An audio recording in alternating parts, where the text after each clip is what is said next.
Thanks, my friend. Thank you. Yeah. So I do have a side story for you all. Is as you probably know, I love to cook, and I collect cookbooks, as does Kevin, and I was going to bring him one that I found specifically for him, and my wife, who doesn't know him, says, you can't, that's all y'all will talk about.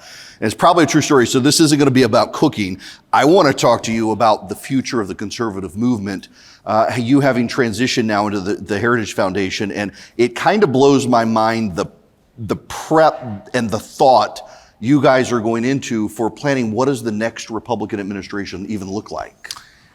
I will resist the temptation to respond to the cookbook comment because I think your wife was right, being a little bit of a food historian. But to your much more important question about the future of the movement and the plans for the movement, that's our fastball. It's what Heritage does. As you said, Eric, there are a lot of great conservative organizations out there. I will say not just in DC, but especially outside DC. And I say that as a lifelong movement conservative who knows the best ideas generally come from outside DC. All of that to say, when I became president of Heritage, I said, as an adopted Texan, every 4 years we've been doing this book, The Mandate for Leadership. Let's go big or go home. Let's do the book. Let's recruit people to the next administration. Let's train them. Let's vet them. Let's do background checks that even the FBI can't overdo. And let's also make sure we've got the executive orders and the policies in place so that on moment one of day one, the next president, whoever he or she is able to begin to dismantle the administrative state so that those of us outside DC once again enjoy self-governance. I don't know that people understand, and I actually learned this from the Heritage Foundation, that the way our civil service is structured in Washington, political appointees within the government who want to stay on the government salary when an administration goes away can become, if there's an opening, a civil servant.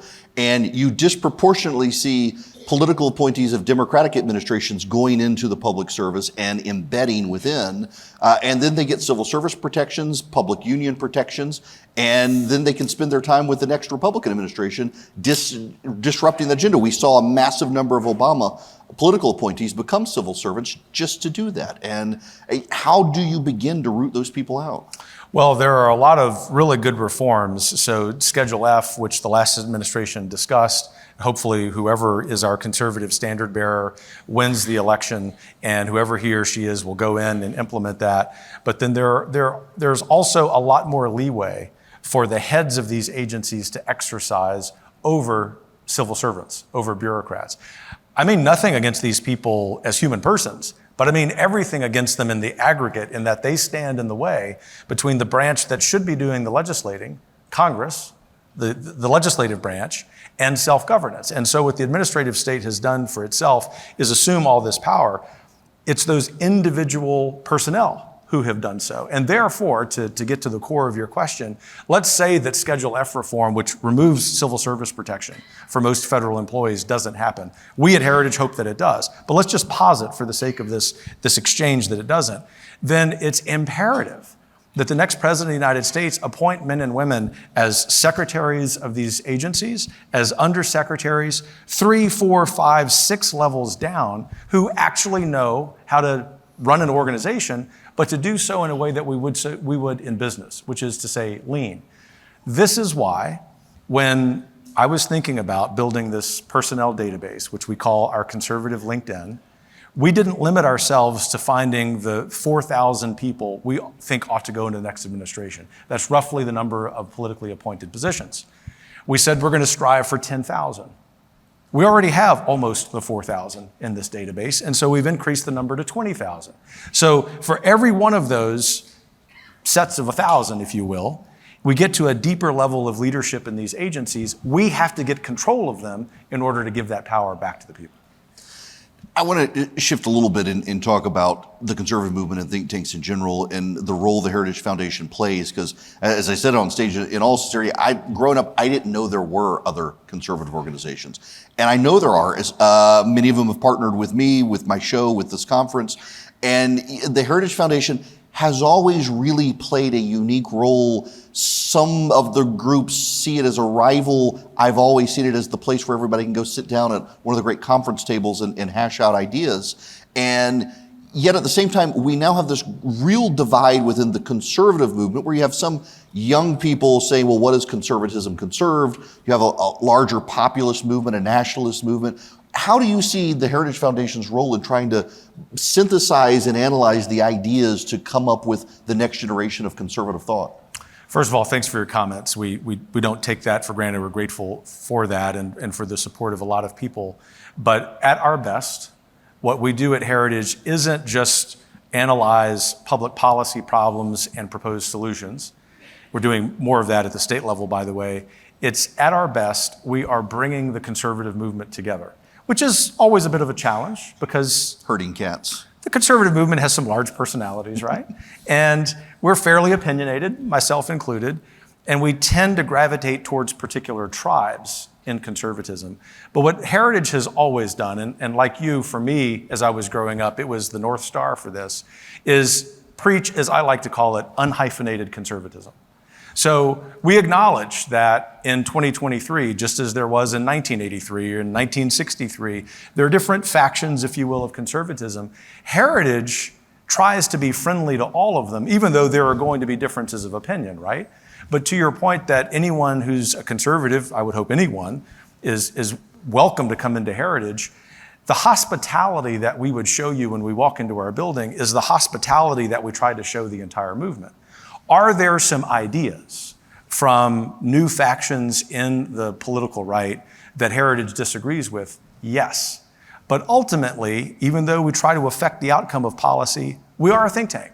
We don't mind the thinking. We don't mind the discussion. In fact, we find ourselves, to your point, being the convener of these conversations. And our convening a conversation in which there might be some disagreement doesn't mean that Heritage is going to adopt a newfangled idea, although a couple of them might be pretty good. It means that that conversation, we believe, is important for the better policy outcome.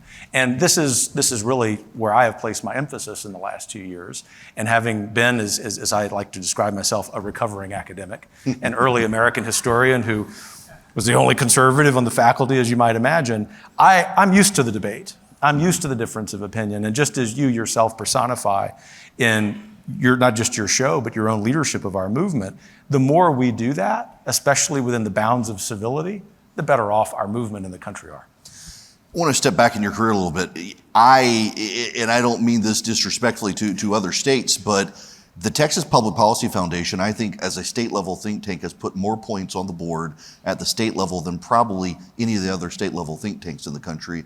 And that's where you came from. And I want to talk to you about that a little bit, what it means. And you've mentioned already twice state level ideas, how the ideas move through the movement from the state level to a place like Heritage. Well, I will say that Texas Public Policy Foundation was putting points on the board before I got there, and we were able to double in size while I was there and put some more points on the board. That's always teamwork.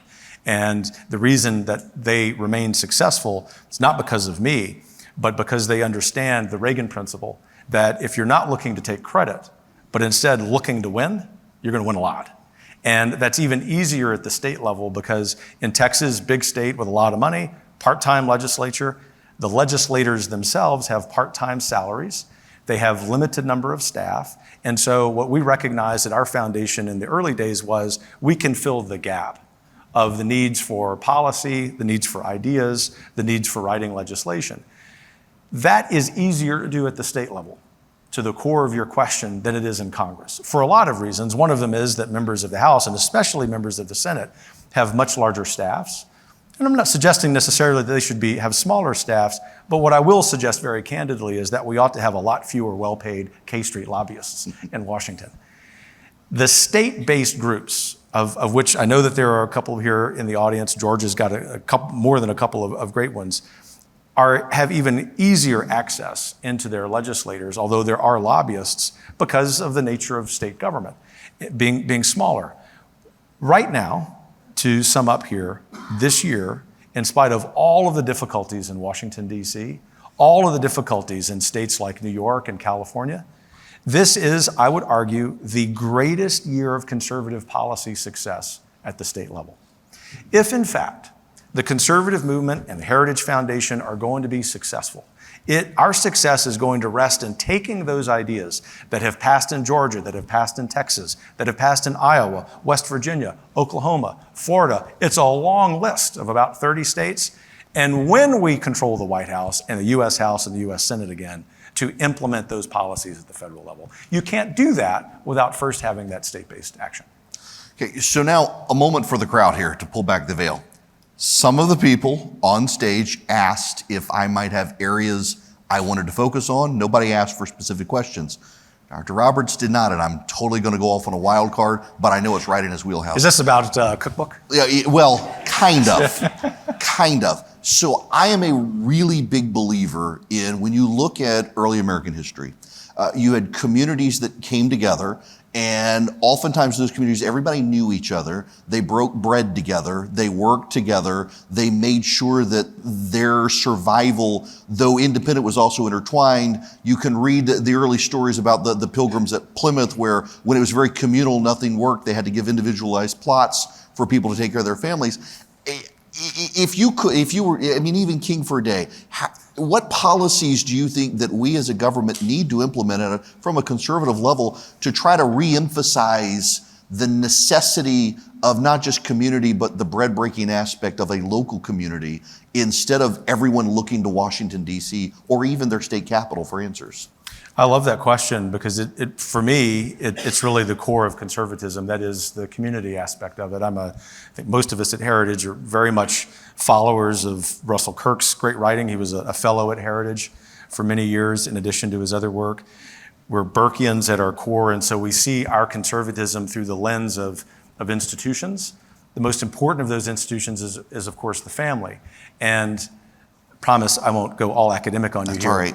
But as an Aristotelian, I believe that when you have healthy families, you have healthy neighborhoods, you have healthy communities, and the institutions that crop up, especially in our American context, since before the American Revolution, things like professional associations, today what we would call the Rotary Club, the Kiwanis Club, churches, perhaps primarily, they allow us to work out our differences over bread breaking, as you like to say, rather than in politics.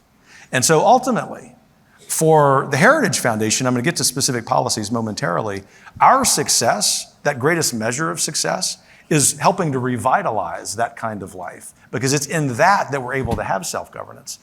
So how do we get there? Because it would be pretty easy to be despairing about where we are as it relates to bread breaking, as you say. I think the first thing that we need to do is to the extent that we can, social services programs, so-called safety net programs need to be moved from the federal government especially to third-party nonprofit providers, even those of faith, even those not of faith, because they're closer to the people. I believe as a Christian in the principle of subsidiarity. In other words, the assumption that I'm making there, which is evidenced by a lot of great research at Heritage and elsewhere, is that government has crowded out that very natural relationship that you and I are going to have even if we were strangers, even if we went to different churches, even if we might have voted for different people. But because we're neighbors, because we're living in the same community, I want to make sure that you're enjoying a great quality of life. And if you happen to be a member of one political party and I of another, that shouldn't matter. The reason that partisanship matters so much right now is because we've lost all of those institutions that mediate our differences. The only way to put Washington in its proper box isn't just through our Project 2025 and all of those great policies. It's for each of us as Americans to lean into these institutions. That's one policy that I mentioned. It requires federal action because the state legislatures that want to do more of this, including Georgia's, run up against a real problem in that the rulemaking from the administrative state prevents a lot of this. I've done a lot of collaboration with the Georgia Center for Opportunity. They do great work, for example, on that particular rub. The other thing is, and I don't say this as someone who believes that conservative policy begins and ends with tax policy, but it remains very important. So many of our rules of taxation are disincentives to marriage. They're disincentives to contributing more charitable gifts to those nonprofits that align with our beliefs who provide those services. We have to do that, to sum up, at the federal level, the state level, and the local level. And on that point, as my really good friend, Congressman Chip Roy likes to say, until we eliminate the one-to-one relationship that the federal government has with each individual citizen, like monetarily, financially, we're not going to be able to revitalize these institutions. You know, I gotta say, we call this conference The Gathering, and it sounds actually more and more based on the conversation on stage. We should just call it the Chip Roy Fan Club. Because he's worthy of that. Yeah, he totally is. You know, in that regard, so I did a Sunday school lesson for a group in my church last week on Jeremiah 29, seek the welfare of the city in which you live, there you'll find your welfare. And the word city very specifically doesn't mean empire to the Babylonian Empire, but to the actual little location where you are. And so many people, out of necessity at this point, are worked into an existential frenzy over what's happening in Washington. When the right's in charge, the left is in a frenzy. When the left's in charge, the right is. And really, it's the school board and the city council where you're more directly on a daily basis impacted, from police to education. Yet, even the conservative movement, I think, sometimes gets too swept up, sometimes by necessity, in what happens in Washington. And we kind of cede ground to others to take over and co-opt local institutions, like we're seeing with school boards. That's such an excellent point. In fact, it was during my tenure at the Texas Public Policy Foundation that I realized that's true even about state governments. And so in that large geographical expanse known as Texas, as I was traveling that state in that role, I would remind people, don't worry about the state legislature as much as you are. Don't consume Austin-based media, which is almost as bad as Washington-based media. Run for your school board, or at least go to your school board meetings. This is before the wonderful response to the overwrought lockdowns. But also think about smaller boards. Run for your city's or county's museum board, your historical preservation board. One of the greatest sources of success we have right now along these lines is with library boards. I was in West Texas yesterday, and I was meeting with a friend from Llano County, west of Austin, a county not unlike so much of suburban, exurban Georgia. And she was the first person on a library board to say, get that nonsense out of our library, pornography. And her county commissioners stood up for her. And as a result, as I was flying over here yesterday, I saw the news that the Texas State and Libraries Commission is no longer going to associate with the American Library Association. Good for them.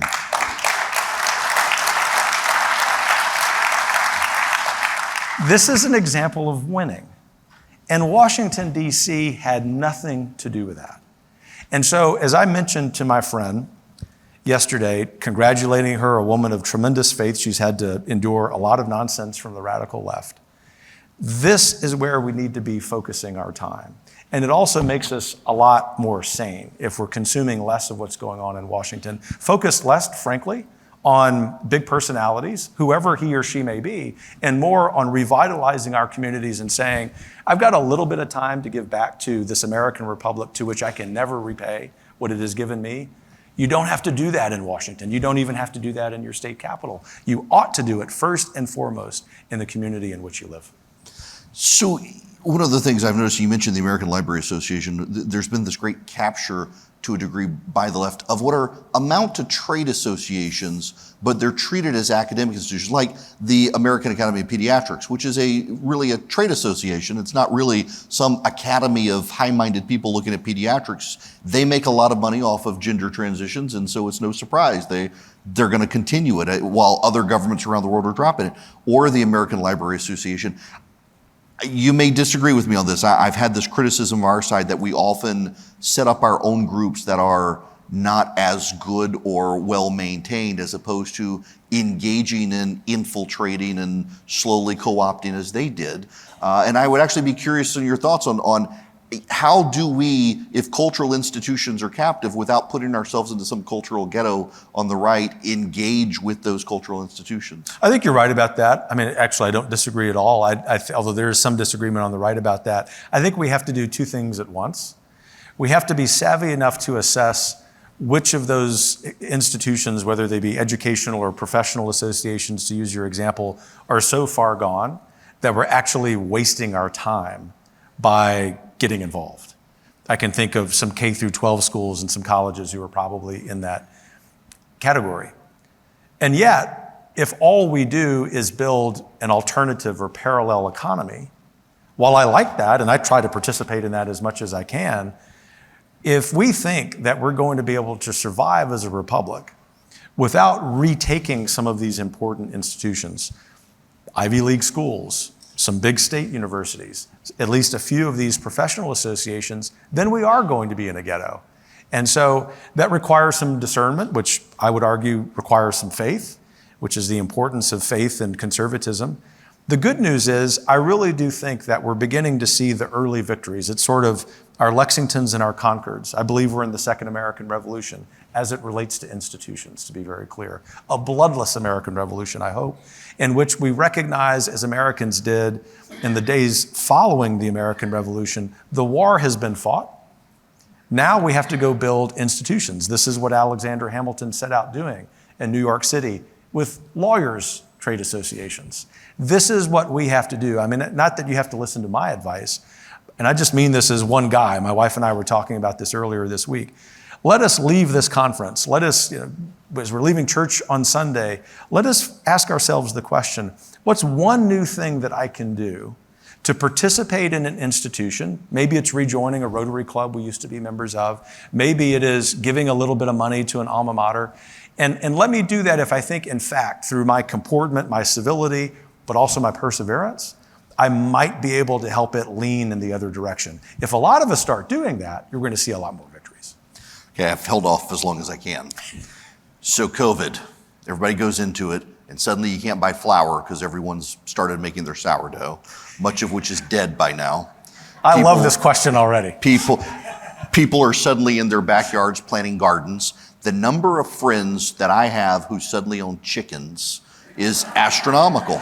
And then they use the chicken poop to make their garden, and then they make their sourdough. It's like they're turning into hippies. You're in early American history and you love cooking and cookbooks as much as I do. You've got a more impressive collection than me. How do you process everyone goes into isolation and suddenly they're back to growing gardens and making sourdough? It's like we're suddenly back at homesteaders from the 1800s. I thought it was glorious. I bet you did. And the reason I thought it was glorious is my thinking was, as a conservative, dramatically affected by a wonderful book called Crunchy Cons by Rod Dreher. Mm-hmm.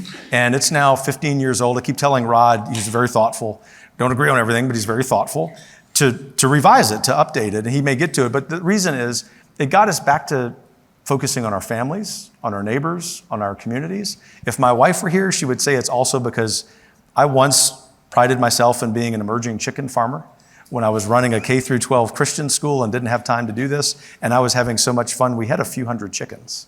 Wow. And I now only have a few. So you can see who won that argument. But there's some wisdom, there's virtue in getting our fingers dirty, like literally dirty. Mm-hmm. We live very sanitized lives. And I know when I get home from the Imperial City in a rural part of Northern Virginia, before I go in, I try to stick my hand in the dirt.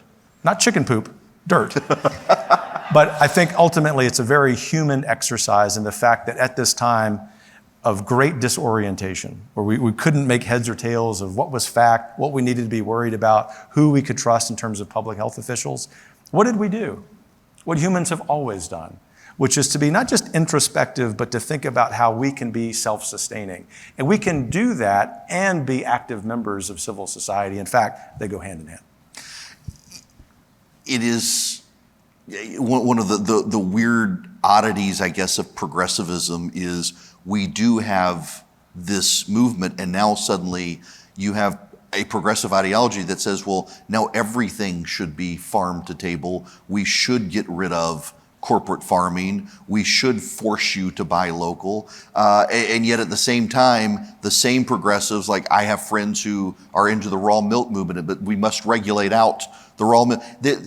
Progressivism seems to me to be one of the most conflicted, contradictory ideologies on the planet. And I feel like we see secularism evolving into a religion that abides no other religions at the same time. And having conservatism almost seems like it's a completed thought, whether it's from Burke or not. We've sorted ourselves out. It's a very weird time to be in the think tank movement, I've got to imagine, as a conservative, to see the deep contradictions within the progressive state now suddenly finding parents to be terrorists. Oh, it is. It's like when I spoke at the Moms for Liberty event in in Philadelphia, I was speaking about Kirkian ideas, and I said, and my wife was sitting with him, so I could say this to a couple thousand women: "You are the most beautiful domestic terrorist I've ever met in my life." And my wife is one of them. But the point is to be serious about a really important point. There are so many contradictions. In fact, it's almost as if we are living in that memory hole, to think about Orwell, where what someone tells us is absolutely true. These are people in authority. It's 180 degrees different. It's not spun as it was in the Clinton years. It is 100% false, but worse still, they impose that on us and make us begin thinking that we're insane for what we know to be true. And so in the think tank business at Heritage, what we try to do is always have the courage to speak the truth, but to do so in a way often trying to lower the temperature, to get straight to the facts, to analyze them. But let me summarize or sum up here with one final point on that and say, if that's all think tanks do, we're missing out. Because if we fail to humanize these problems that people are feeling, whether it's raw milk or something seemingly more important, no offense to the raw milk crowd in the audience, then we're missing opportunities to build a movement that's very broad, that I happen to think is a majority of Americans. And so Heritage is trying to do a better job of that. That is, put human faces on these problems rather than just regurgitate the facts in sort of a cold, heartless way. That's such a good point. It frustrates me deeply how so many reactions in America today, it's not really logic and reason based. It is emotional. It's part of being in postmodern culture. Your truth, my truth, emotion triumphs over everything. How do you then, you mentioned putting human faces on things. I remember, I guess back in the 1990s, it was some Frank Luntz research that instead of talking about employers and employees, we needed to talk about workers. Instead of talking about labor, we needed to talk about people. How do you see the language of the conservative movement evolving to preserve the core principles of the conservative movement? Well, in a couple of ways that I'll mention. There are many ways. One of them actually would be on labor policy, which is one of those topics in the conservative movement where there's some dissension.